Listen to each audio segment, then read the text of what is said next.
এবার সেই অভিযোগে গ্রেপ্তার রতুয়ার তৃণমূল নেতা তথা শামসি গ্রাম পঞ্চায়েতের প্রাক্তন প্রধান শ্রবণ কুমার দাস। রতুয়ার বিধায়ক সমর মুখোপাধ্যায়ের ঘনিষ্ঠ বলে পরিচিত এই নেতার বিরুদ্ধে শুধু তোলাবাজি নয়, জমি দখলেরও অভিযোগ উঠেছে। থানায় অভিযোগ দায়েরের পরই তাকে গ্রেপ্তার করে রতুয়া থানার পুলিশ। চাঁচল মহকুমা আদালতে পেশ করে 5 দিনের পুলিশি হেফাজতের আবেদন জানায়। আর থানা থেকে বেরোনোর সময়ই পুলিশের উদ্দেশ্যে ধৃত তৃণমূল নেতার হুঁশিয়ারি, 5 বছর পর দেখে নেব। কি খবর করবেন আমার? কি জন্য আপনাকে অ্যারেস্ট করেছে? এগুলো ফ্যাক্ট কেস। কি হয়েছে? কি হয়েছে? কি হয়েছে? রাজনৈতিক ইস্যু। কেন রাজনৈতিক ইস্যু? কার কাছে? আমি বুধবার দিন বিজেপির পার্টি অফিস করতে দেয়নি পলিটেকনিক কলেজের সামনে। তাই এগুলো করছে। তবে সরকার থাকবে না, সরকার 5 বছর পর চেঞ্জ হবে। অভিযোগকারী ঠিকাদার ওয়াসিম আকরামের অভিযোগ, শুধু তিনিই নন, আরও বহু মানুষ শ্রবণ কুমার দাসের কাছে টাকা পান। তার দাবি, তোলাবাজি থেকে জমি দখল একাধিক কাণ্ডে যুক্ত শামসি গ্রাম পঞ্চায়েতের তৃণমূলের প্রাক্তন প্রধান ও তৃণমূল নেতা শ্রবণ কুমার দাস। বিধায়ক সমর মুখোপাধ্যায়ের ছত্রছায়াতেই দীর্ঘদিন ধরে এই কারবার চালিয়েছেন তিনি।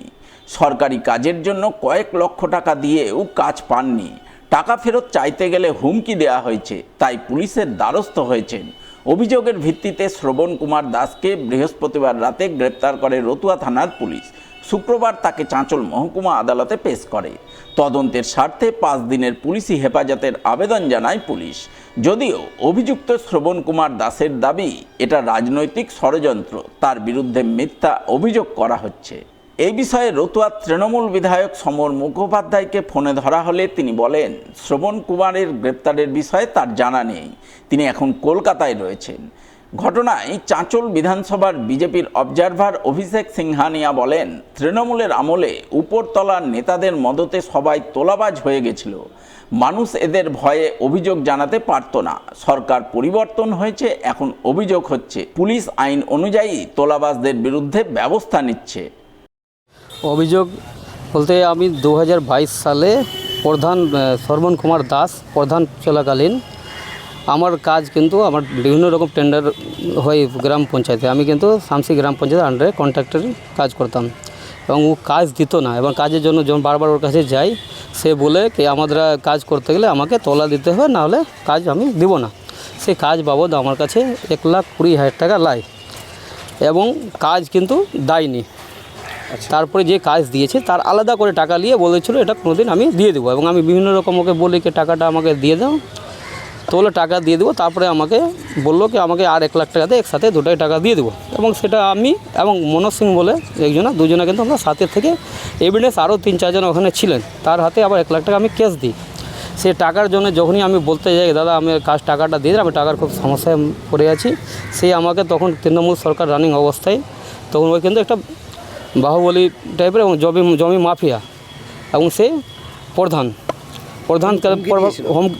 প্রভাব দেখিয়ে আমাকে বিভিন্ন রকম হুমকি দিয়েছিল, এবং বলছিল বারবার টাকা চাইতে গেলে তোর কাজ বন্ধ করে দিব, এবং তোকে আমি বিভিন্ন কেসে ফাঁসিয়ে দেবো, এবার আমি তখন কিন্তু বিভিন্ন জায়গায় যোগাযোগ করি, কিন্তু কোনো জায়গায় আশ্রয় পাইনি, এবং আপনাদের বিধায়ক সমর মুখার্জি ওর পিছিয়ে হাত থাকার কারণে আমি কিন্তু কোনো জায়গা গত 4 বছর ধরে আমি অ্যাকশন নিতে পারিনি। এবং সরকার পরিবর্তন হওয়ার পরে আমি বিভিন্ন জায়গায় দেখছি আমাদের মুখ্যমন্ত্রী বিভিন্ন রকম লোকে যারা তোলাবাজির সঙ্গে যুক্ত এবং জমি মাফিয়া তার বিরুদ্ধে কিন্তু অ্যাকশন নেওয়া আছে, সেটা দেখে আমার কিন্তু সাহস হয়, এবং আমি কিন্তু তার বিরুদ্ধে একটা এফআইআর করি এবং এফআইআর করার পরে আমি যখনই এফআইআর করার পরে আমি যোগাযোগ করি, এফআইআর ওর নামে হয়েছিল। এবার হওয়ার পরে যখন এফআইআর হয়ে যায়, আমাকে বিভিন্ন জায়গায় রাস্তায় আমাকে হুমকি দেয় এবং মেরে দেবার একটা আমাকে সবসময় বলে 1 সপ্তাহ মধ্যে আমাকে মেরে ফেলে দেবো, তুমি আমার বিরুদ্ধে এফআইআর করে তাড়াতাড়ি এফআইআরটা তুলে দাও।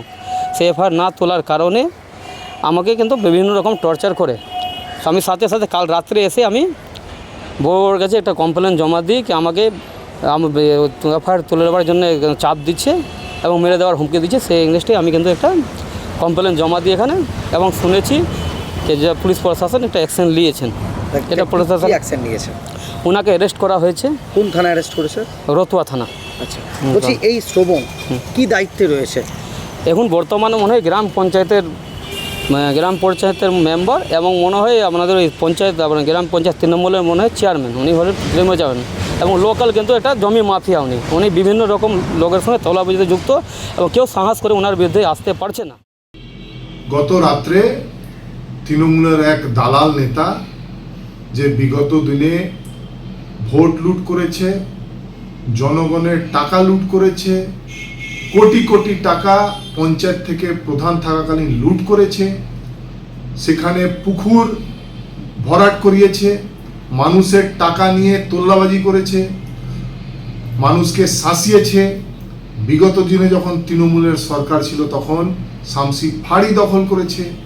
এমন একজন কুখ্যাত তৃণমূলের নেতা গতকাল পুলিশ তাকে ধরে, কিছু মানুষকে মারপিট করেছে, কারোর টাকা নিয়েছে, এই জন্য পুলিশ ধরে। এবং তারপরেও আমরা জানতে পারি আজকে যখন পুলিশের প্রিজন ভ্যানে তাকে উঠানো হচ্ছিল, সেখানে সে পুলিশকে হুমকি দিচ্ছে কি 5 বছরের পর তৃণমূলের সরকার আসবে, দেখে নিবে। তো আমি রিকোয়েস্ট করব পুলিশ প্রশাসনকে, এমন একজন ঔদ্ধত্যবান কুখ্যাত নেতাকে কড়া থেকে কড়া স্টেপ নেওয়া হোক এবং তাকে বুঝিয়ে দিতে হবে এখন কিন্তু প্রশাসনের আইন আছে।